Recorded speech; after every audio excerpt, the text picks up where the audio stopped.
Hello, hello, hello, beautiful people. Welcome to Pop of Color Live, a music industry late night show for colorful bands and artists.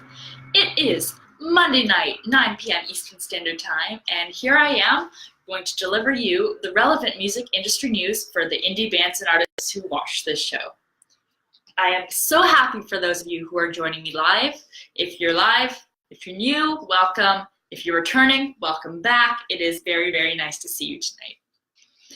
Tonight's episode is going to focus on music promo ideas and strategies because I really consider myself an idea person and I just like flinging all my ideas out there. And hopefully some of you who are going to be releasing music in the coming future are going to get inspired, come up with your own, or be able to take some of these ideas and use them for yourself. First things first though, I want to show you my Pop of Color shirts that have come in that I have yet to show you. So here's the first one. It says, "I hustle hard to provide my cat a good life." I think that's pretty accurate. My cats are both wreaking havoc over there right now because of course this is live. And you might see them if they decide to grace us with their presence tonight. Second shirt. "I like men like I like my tea, hot, strong, and British," for the tea fans and people who want to have something clever in their online dating profile picture. And last but not least, this is my personal favorite. "When you cannot find the sunshine, you gotta be the sunshine." See, these are little sun rays on the collar. I'm really happy with how the designs turned out. You can get them at my online store, link in bio. But I just thought I'd create something that people can walk around and channel their inner wholesome meme, pop of color, music business stuff in their everyday world. And heck, it helps support what I'm doing here because taking the time to create these episodes and film them is time I could be spending doing other things. And if you're able to help, sure, or get a shirt, that would be awesome. If not, heck, I will see you around. Don't forget to get the freebies also in the description of this video because I just love helping independent bands and artists. For those of you who don't know me, my name is Clara. I run a music marketing agency based in Canada. But most of the people I work with, bands, artists, music companies, tech firms, are based all over the world due to the power of the internet, which is why I'm live broadcasting tonight. So let's start with some relevant industry news for the week. Once again, just like every week, all the links are found to the studies I'm referencing can be found in the archives of this episode on my blog, link in description. So according to the numbers by Nielsen, who also does the Billboard sales and other music-related sales tracking, cassette sales have been up 23% in the past year. So this is their latest numbers, 23% up with cassette sales. So if you are someone who is looking at releasing music, want to do a physical copy, cassettes might be a cool merch item worth looking into. Next piece of info, and this is a study out of the UK, it finds that paid streaming subscribers will soon outnumber free streaming service users. So this is very, very good because if people pay for streaming, the royalties are going to be more to the artists who create the music. So this study is from the UK's Entertainment Retailers Association. They are a trade organization. Now, what I found very, very, very fascinating with these numbers is that the demographic of people who are the most likely to choose to pay for streaming versus choose not to pay for streaming are the 25 to 34-year-olds. So those are the millennials. So they are right up there choosing to pay for streaming. And then from various age brackets, the number goes down all the way to audiences who are 55 years and older who prefer to stream for free, though they buy the physical discs and albums. And I just thought that was very, very, very fascinating. What do you think? Let me know in the comments.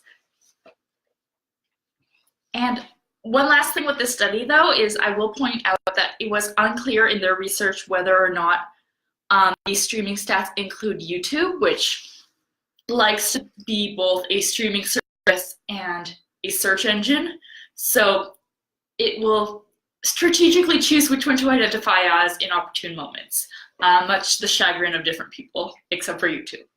But that is something to keep in mind. But I thought that looked very, very promising, because at the end of the day, if people are going to stream music, we want them to be paying for streaming, because that means the royalties that we get are more. R. Kelly, the R&B singer, has been symbolically banned from the city of Philadelphia. So they can't, it was passed by city council this past week. They can't exactly officially enforce it, but I thought that that was a very big move on the part of city government to do something like that in a stance to show where they go. And it reminded me a lot of this quote I heard. Gary Vaynerchuk says it a lot, but the rise of social media and technology hasn't changed us. It just exposed us. So yeah, there were jerks, there were scumbags, there were people doing awful things since the dawn of civilization. However, social media means that there is more transparency. You cannot hide from these things coming out. There's far less chances of being able to keep it in the shadows and keep it secret, which means that just be a good person and you should be fine. And I was having a conversation about that with someone earlier. But back to the quote, Gary Vaynerchuk, who gave the quote, also released a blog post that he wrote on LinkedIn. Once again, the link is in the archives of my blog. But he was talking about the concept of audio branding, which I thought was really interesting, especially up my alley. But when people think of branding, they often think of the visual things. So the color scheme. So, you know, as many of you know, the pop of color scheme is turquoise. Everything, just about everything I own happens to be turquoise. And gold sparkles. I've got the shoes, the business cards, the whole shebang. That's the visuals. But what I do with my agency, for example, is I turn it into a full personality. But what this article was going further into is the branding of the voice. Because in the world of podcast, in the world of audio, not just your singing, but your talking, people need to know it's you. You have to have a clear voice. And it's not just a matter of your vocal timbre. It's a matter of the words you use, your speed, your energy level, your cadence. And I just thought that was absolutely fascinating. So for example, the kind of talking I do, same thing with what I tell my clients is who I am at the grocery store when I talk to the cashier isn't always exactly the same as when it is when I'm talking to you guys. You know, here I'm more bubbly, I'm more lively, I'm more friendly, I'm a lot more energetic than how I can feel sometimes in the very early morning. It's taking that aspect of your personality and turning it up a notch or several. But yeah, so I want you guys to take a moment this week and think about who you are on a speaking to your audience term audibly when it comes to your songs, you're speaking in between your songs at shows, or when it comes to talking to fans, doing your own live videos, doing your own scripted videos. Who are you as a person? Are you casual? Are you more formal? Are you funny? Are you serious? Are you witty and clever? Are you dark and mysterious?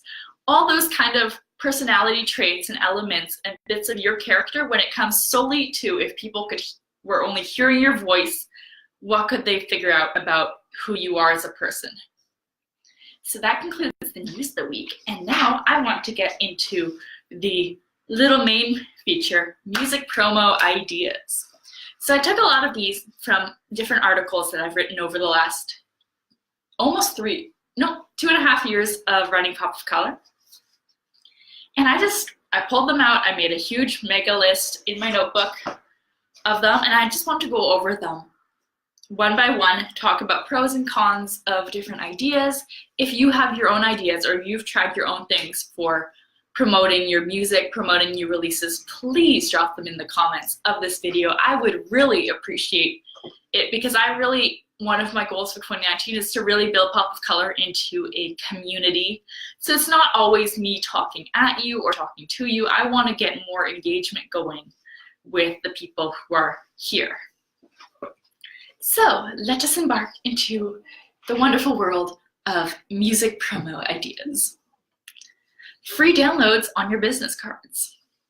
This one I have seen a lot of times at music conferences. It is, instead of walking around with a CD, you walk around with a download card. It's one way to carry music around that's a lot easier, especially since very few people own a CD player anymore. However, I will say that it has been falling out of fashion in the late, because especially with the rise of streaming, one of the benefits of streaming is people don't need to download stuff that they don't want. They can keep it in the cloud. They can just use it with a Wi-Fi connection, and that saves space on their phones for photos and videos, apps, and other stuff. A free song with a ticket sale. So let's face the fact that if people are going to be streaming, so for those of you whose music is not available on streaming services, this doesn't apply to you. But for the most of us, oh, Earl is chasing his tail like a puppy over there. It's hilarious. Earl is my cat, one of my cats, for those of you who don't know. Follow me on Instagram. You can see lots of cute photos of him. Anyways, so if most people are going to be streaming, then we're going to assume recorded music doesn't have a monetary value to it beyond whatever they pay for streaming, and if they stream for free, it doesn't matter. CDs are different. CDs are a disc. That is a merch item. Your tickets are different. That is seeing you live. But the recording itself does not have a cost when the fans look at its value.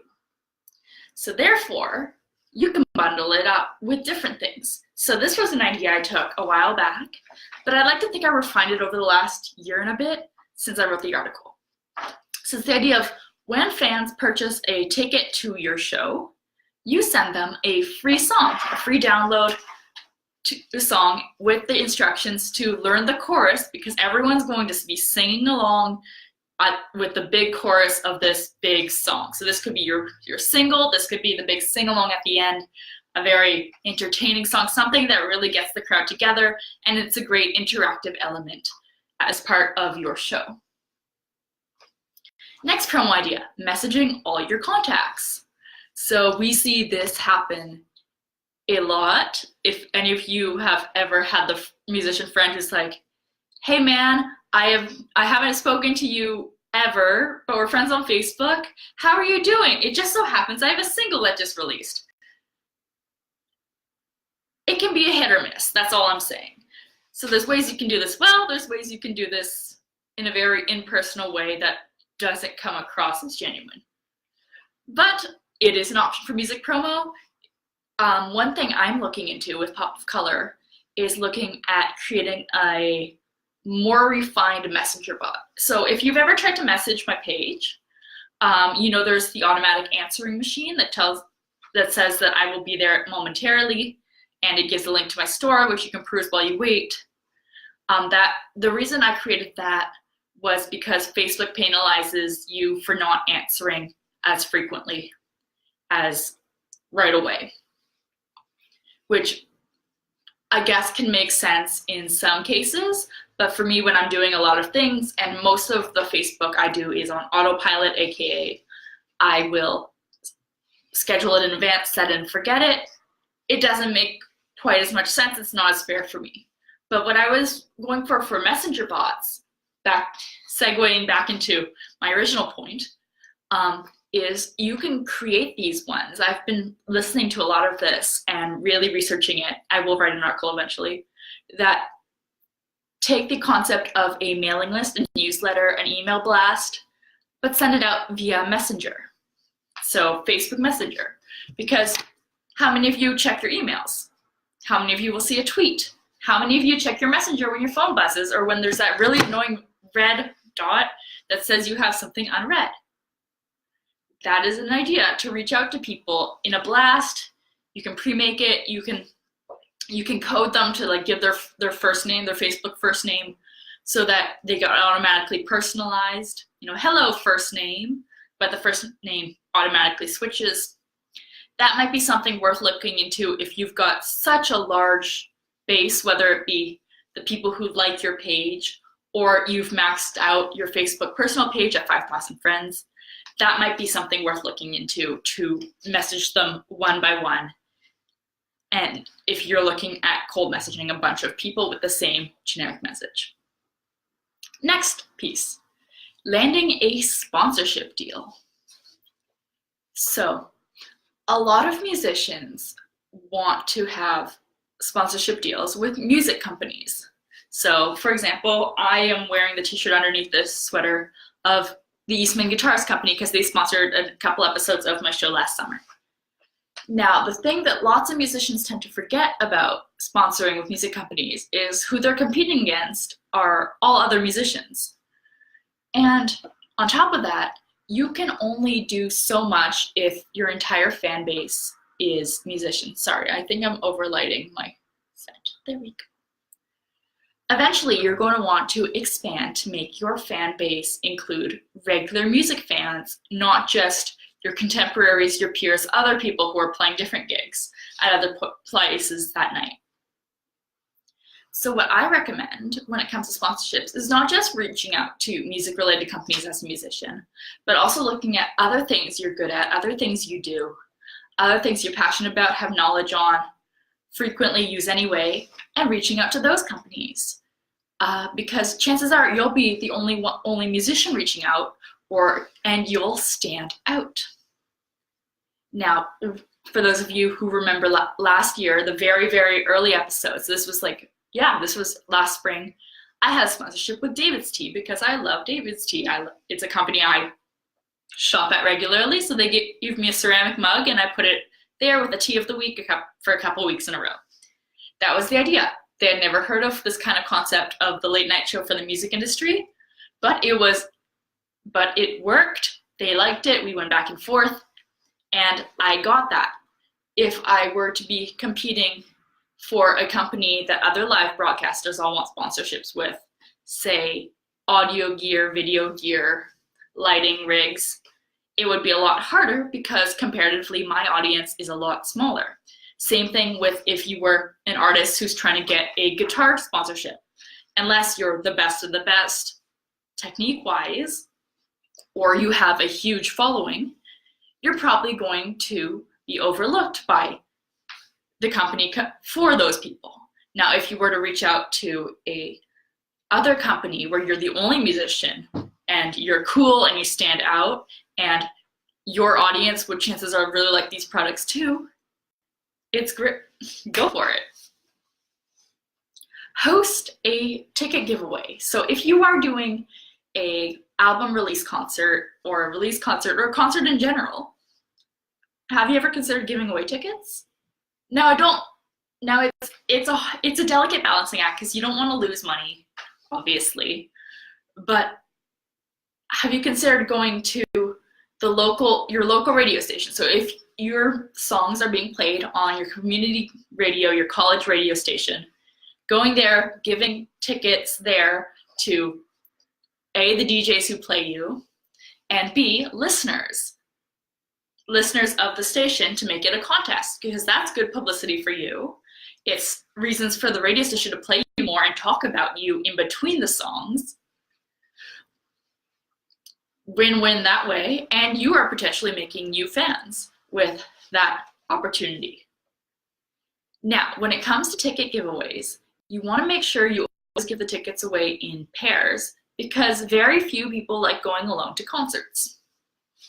And if you do more than two at a time, say 3 at a time, 4 at a time, chances are someone can't make it and it's no longer worth it financially for you to write off that ticket that could have been sold to someone, especially if you're operating at capacity with your venue.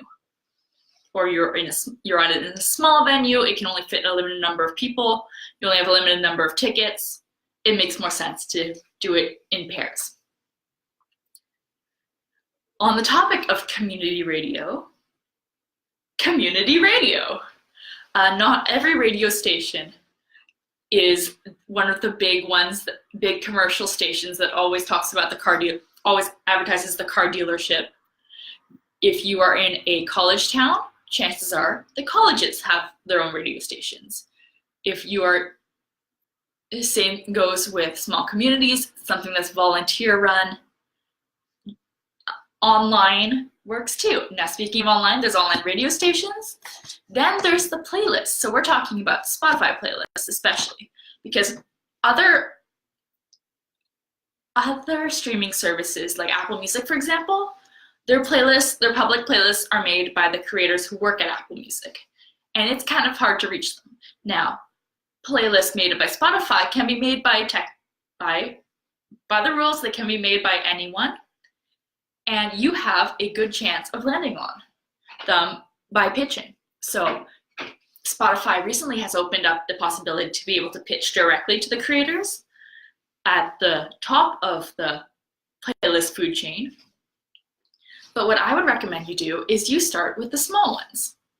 So do you have a friend who does playlists? Could you make a playlist of your favorite music, of your favorite local bands, and sort it by a mood, sort it by an occasion, sort it by a certain style? Could you do it? Could your best friends do it? Do you know a creator? And once you are on a couple playlists that are small, then you pitch to a medium-sized one, and you keep working your way up the food chain like that, because now you have the references, now you have the track record, now you're also getting the plays from being in different places that can show to higher level, top of the food chain playlist creators that you are someone they should pay attention to. PR, blogs. I have written numerous articles about PR. Blogs have had numerous blog posts about it, had numerous guest posts about it. If you are interested in finding out more, I do have a free ebook I will give away. Either reach out to me, or it's also in the freebie link on the description of this video. But I've talked extensively about that. I also have had episodes of the show about that if you are more of a listener and viewer as opposed to a reader. Please, that is a great resource. I would really recommend you check those out. Local businesses playlists. Now, when you're going to your local businesses, and I'm talking like the mom and pop shops, the independent restaurants, the little corner store, little hardware store, things that aren't huge franchises and huge chains. Hello, Earl. Take a listen just for the next week. Just actively take a listen to what music is being played. Are they playing the radio? Are they playing a playlist? Do they have something that they are playing off the manager's iPod? Do they have an old CD player? I worked retail while I was in college, and I have experienced a bunch of things. I've experienced the old CD player that would start skipping in the middle of a Michael Bublé song. I have built my own playlists that are like 12 hours long for a retail store. And I have been with a company that's had a special Spotify playlist. These are various small things, but also those of you who have ever worked in retail, they play the same songs over and over. For those of you who have listened to or read my work on the Christmas industry, the benefits of getting a song played over and over. Have you considered approaching a local store? Because it's probably easier to approach your mom and pop hardware store or little diner than it is Starbucks, and telling them and pitching your music to be added to the rotation. I think that is an excellent plan for promo. You might get you'll get the customers who are listening. You'll rake up the streams because it'll play several times a day. And hey, I'm sure it will brighten up your day when you go there if you're a regular customer, to hear your song while you're in the aisles. A themed release party. So moving on back to the idea of a music release. Every artist, at least it seems to be very popular in my city, who releases an album also wants to have a party around it, in the sense of a concert around it. And the concerts around the release of an album, a EP, that do the best I've found have been the ones that have had certain themes to them. And I would really like to take this moment to give a huge shout out to a local artist on my scene, Jumping Joel Flash and his Magic Machine. They are a folk pop band, but what they did for their album release party was they made it a full-on event. So it wasn't just a concert, they had a theme and they went out. So what they did was, the theme was old school prom. So they did everything from renting out an old hangar to transform into a gymnasium prom look. Everyone had costumes. They set it up like that. And as a result, people really got into it. They had decoration. So it was everything from decorations, the food, the punch bowl, the presenters who would play the role of the prom committee. And people were so into it because it had a theme that I met lots of people at this event who never even heard of any of the bands playing. They just liked the idea of having this kind of occasion. Now, your party it doesn't have to be a prom, it doesn't have to be formal. I've also been to Halloween parties, these Halloween concerts. That's another local band, the Commotions. So they did Halloween with contests and everything. Taking themes. So a couple of things I can name off my head. Halloween, if you're doing it around Halloween. You can do a prom, an event like that. Colors, so everything from black and white. You can do an era, 80s night, 70s night, depending on the type of music you play.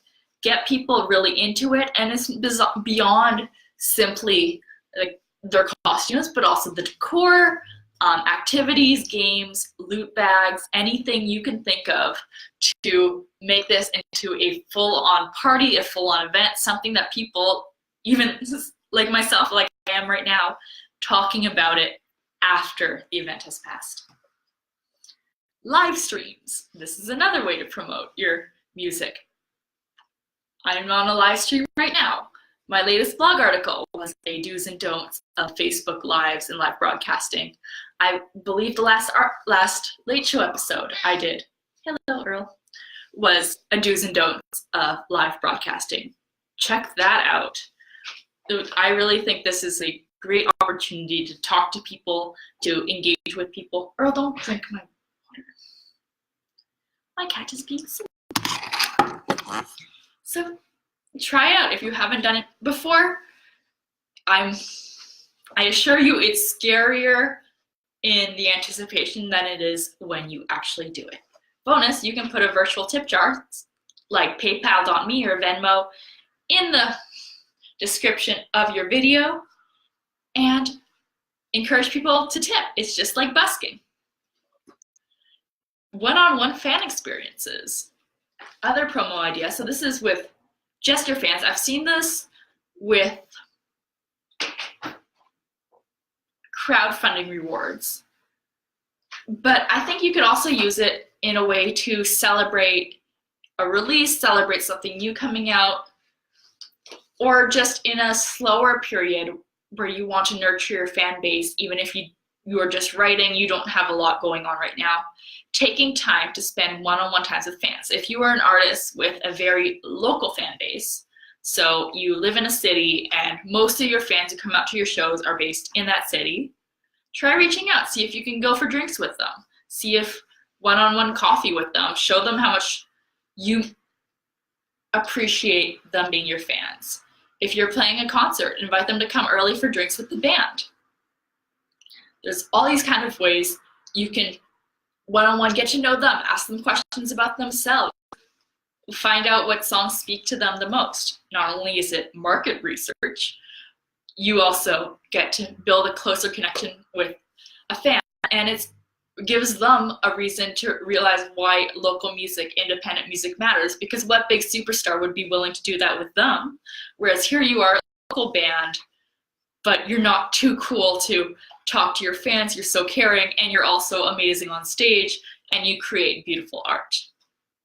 A listening party would be another interesting way to promote your music. So if you are an artist, say you're a solo artist who plays all the instruments, or you do a lot of electronic composing, or something that can't be translated live very well, instead of having a release party, which is the standard gig where you get it up on stage and strum, having all your fans come over to a living room type situation, put on nice headphones, bonus if you can get a sponsorship with a headphone company, and listen to your new release for the first time all together.